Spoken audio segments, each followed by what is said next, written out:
We provide you the platform to turn your dreams into reality. Give wings to your aspirations with KR Mangalam University. Operation Sindoor के चलते पाकिस्तान की जो हालात खराब हुई है, उसके बाद वो चीन जाकर भीख मांग रहा है। पाकिस्तान के डिप्टी पीएम इशाक डार चीन के दौरे पर हैं, जहां उन्होंने चीनी विदेश मंत्री वांग यी से मुलाकात की है।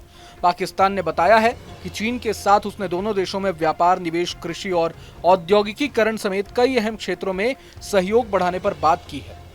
ये तब है जब पाकिस्तानी मीडिया ने हाल ही में दावा किया था कि उनके देश की अर्थव्यवस्था का बुरा हाल है, उद्योग धंधे चौपट हो चुके हैं और शहबाज शरीफ सरकार 4 अंतर्राष्ट्रीय बैंकों से अरबों का नया कर्ज लेने की तैयारी कर रही।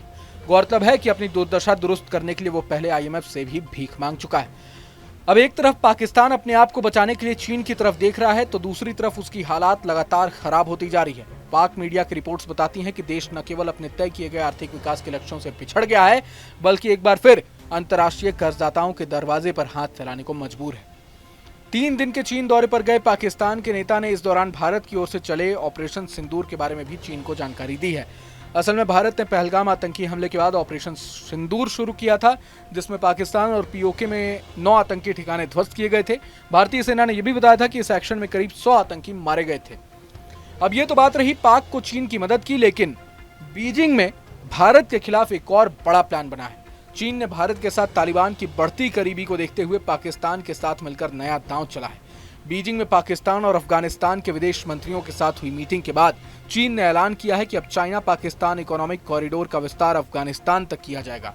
माना जा रहा है कि यह फैसला इसलिए लिया गया है ताकि पाकिस्तान के साथ भी अफगानिस्तान के रिश्तों को सुधारा जा सके। इसके अलावा अफगानिस्तान को भारत से दूर करने की साजिश की जा रही है, जो आमतौर पर पाकिस्तान से दूरी बनाकर चलता रहा है। पाकिस्तान ने अफगानिस्तान में तालिबान के काबिज होने के बाद भी उम्मीद रखी थी कि उसका दखल बढ़ेगा, लेकिन तालिबान के राज में उसे झटका ही लगा है। ऐसे में अब चीन ने कमान संभाल ली है।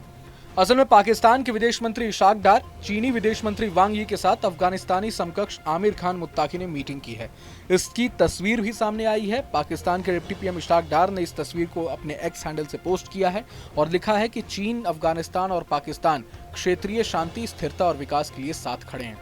मीडिया रिपोर्ट्स के मुताबिक इस मीटिंग के दौरान यह तय हुआ है कि सीपेक का विस्तार अफगानिस्तान तक होगा। इसके अलावा अब तीनों देशों की अगली मीटिंग भी अफगानिस्तान में ही करने का फैसला लिया गया है। माना जा रहा है कि सीपेक के विस्तार की एक वजह यह भी है कि अफगानिस्तान ने पिछले कुछ दिनों में चाबहार पोर्ट में दिलचस्पी दिखाई है। इस बंदरगाह का विकास भारत ने ईरान के साथ मिलकर किया है।